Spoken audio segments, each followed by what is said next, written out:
Welcome to Kolkata new market, this is already here. আজকে দর্শক বন্ধুরা আমরা যাবো হচ্ছে নিজামস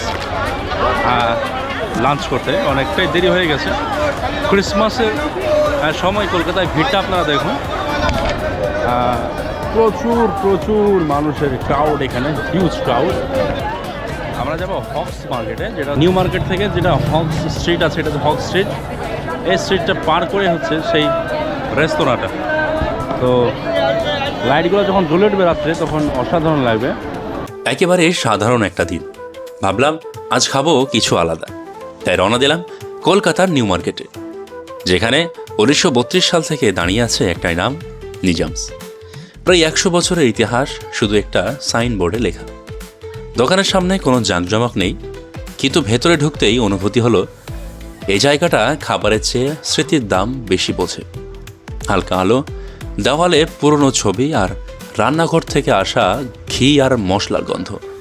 বাইরে ভিড়, কোলাহল, সব যেন দরজার বাইরেই থেমে গেল। ওয়েটার এসে জিজ্ঞাসা করলো, স্যার কী নেবেন? আমি শুধু হাসলাম। এখানে এসে বিরিয়ানির বাইরে আর কোনো উত্তর হয় নাকি?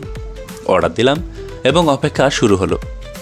ঠিক কয়েক মিনিট পরেই সার্মিক ট্রে হাতে হাজির ওয়েটার। প্লেটটা নামাতেই মনে হলো আমার সামনে একটা শিল্পকর্ম রাখা হলো। লম্বা বাসমতি দানার ভাত, সোনালি কমলা রঙে রাঙানো, মশলার গন্ধে হালকা চমক, আর তার মাঝখানেই নরম মাংসের টুকরো আর একটা ডিম, যেন শুধু আমার অপেক্ষাতেই ছিল। প্রথম কামড়টা চোখ বন্ধ হয়ে গেল। ঘি আর মোলায়েম ভারসাম্য, মশলার গন্ধে পরিচ্ছন্ন গভীরতা। আরও এক কামড় নিতেই মনে হলো এটা শুধু খাবারে না, এটা সময়ের স্বাদ। 1932 সাল থেকে আজ পর্যন্ত ঐতিহ্যের যাত্রা জিভে এসে থামল। মাংসটা ছিল নরম, চিবোতে কোনো কষ্ট নেই। মনে হচ্ছিল রান্নাঘরের ধৈর্য দিয়ে, ভালোবাসা দিয়ে, সময়ের সাথে রান্না হয়েছে। সব মিলিয়ে প্লেটটা যেন নিজেই ছোট্ট একটা পৃথিবী। চারিদিকে তাকালাম, প্রতিটা টেবিলে একই দৃশ্য, মানুষ চুপচাপ খাচ্ছে, হয়তো নস্টালজিক, হয়তো আবিষ্কারের আনন্দে ভাসছে। খাওয়া শেষে মনে হলো পেটটা ভরেছে ঠিকই, কিন্তু মনের ভেতরে শুরু হলো একটা অদ্ভুত শূন্যতা। কারণ এমন মুহূর্ত শেষ হয়ে গেলে তার অভাব টের পাওয়া যায়।